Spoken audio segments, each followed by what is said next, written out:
Hi, today on the 6502 show, we're going to take a look at TinyPilot, a high-level language that packs an awful lot of power into just 1 kilobyte.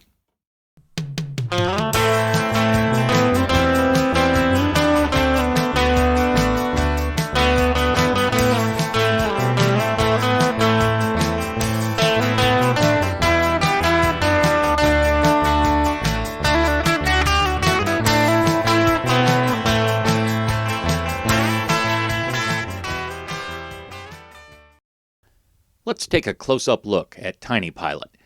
This little language fits into a PAL-1 or a microKIM, taking up just a single kilobyte of space for the code. It's a superior dialog engine, but it also does a lot of other things pretty well. This is Dr. John Starkweather. He was a professor of psychology at the University of California, San Francisco, and he developed Pilot in 1968 to help students write computer-aided instructional materials. He had regular students in mind, teachers and medical students. Not these guys. That is an SDS 940, by the way, and that's the type of machine that Dr. Starkweather wrote Pilot on back in the day. The SDS 940 was one of the very first computers hooked up to the ARPANET. Well, let's fast forward. It's 1979, and in this issue of Micro Magazine, TinyPilot by Nick Vrtis appeared, complete with the full listing and explanation of how the program internals all worked. While typing this in, I learned a heck of a lot about the internals of how an interpreted language works. Really quite an education. To get it working on the PAL-1, all I had to do was add in some KIM-1 specific I/O routines supplied by Bob Applegate, then 17 years old, and then I was ready to fly with TinyPilot. Now let's take a look at what the TinyPilot interpreter will do. Here are the editing commands. You can start the program, you can go to the top of a program, / will display a line of text. It's like listing line by line by line. The % sign is used to pad a line if you edit it, and full documentation is available that explains all this stuff. Moving over to the statements, we can take a look at all of the things that TinyPilot can do. You can input a string into accept or accept name. Compute does mathematics, and when I say math, I really mean arithmetic.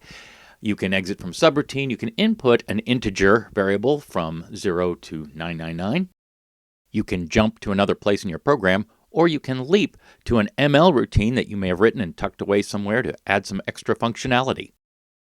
The match statement is used to test a variable or user input against some parameter that the program specifies. You can get a pseudo-random number from 0 to 99. Add a remark. Stop is basically end from basic. Type is your print statement. You can use a subroutine. You can transfer the strings around. You've got 2. And you can clear the memory with zap. The conditionals are flags that the match statement will throw up if something is true or not true. And you can put that before any other statement. So if you matched for something and you wanted to jump somewhere, when it was true, you'd go Y, J, and then to the label that you wanted to go to. As far as the labels go, you have B through Z. A and the asterisk are reserved from the system. You can put a variable into the string area so that it can be tested.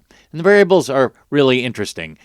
You have integer math here from negative 9999 to 9999, but the type command will only print out 3 digits.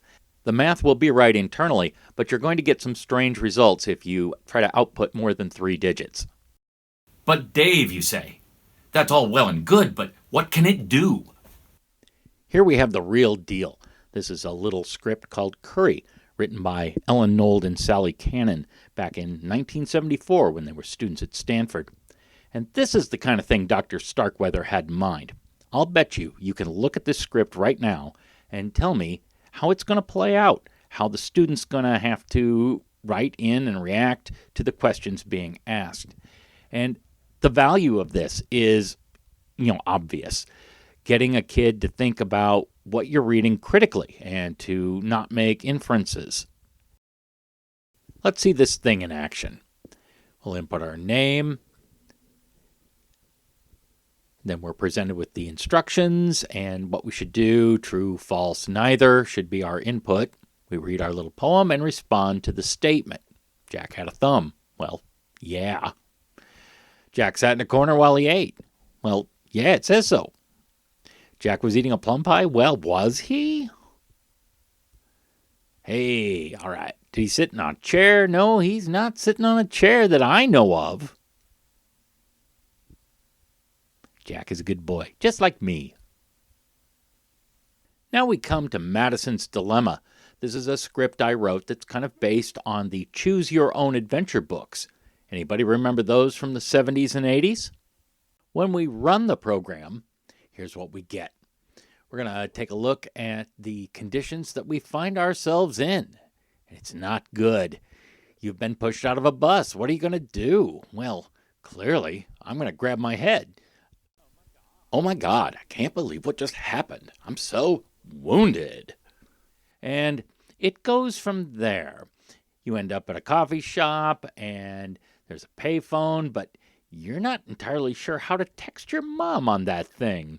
So the waitress loses her patience, throws you out, and you die from starvation. Well, obviously, it could end a lot differently in a game like this. And you can have as many as 25 different scenarios with Tiny Basic because the labels that you're allowed to use are from B through Z. And that gives you 25. It's all that you get right there. Now we're on to Lunar Lander. Not so much text, but an awful lot of math. Well, we're going to set up our variables first, and that will take care of quite a number of things. Then we go down and check for our input and the fuel that we've selected. We need to know if it's of a certain amount, if it's out of range, and that's all handled by this less than or greater than subroutine at the bottom of the program. We're going to use that 4 or 5 times as we go along. Then, moving up ahead, there's various calculations that are done as the lunar excursion module descends, and we're going to have to do some division right here. Here's a division subroutine that takes care of that. It's amazing what you can do. Well, let's put the game through its paces. We're going to start off with some free fall, I think, because, you don't want to burn all your fuel all at once. The first thing you're going to notice is how slow this is, because we're doing less than and greater than comparisons and division in a high-level language. There's no machine language underlying this other than the plus and minus routines. So let's move ahead.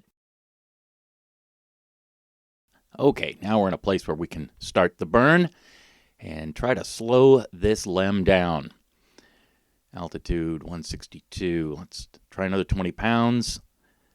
And again, calculating time is still quite a while, even though the numbers are getting smaller. But I'm falling way too fast. This is not going to end well, folks. Full thrust, 30 pounds. That ain't going to save me. Crashed.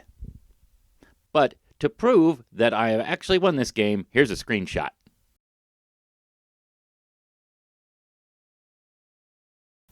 Thanks for watching the 6502 show. Hope you had a good time learning about Tiny Pilot and all the wonderful things it can do.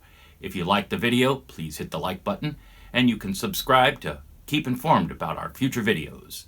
So until we see each other again, take care.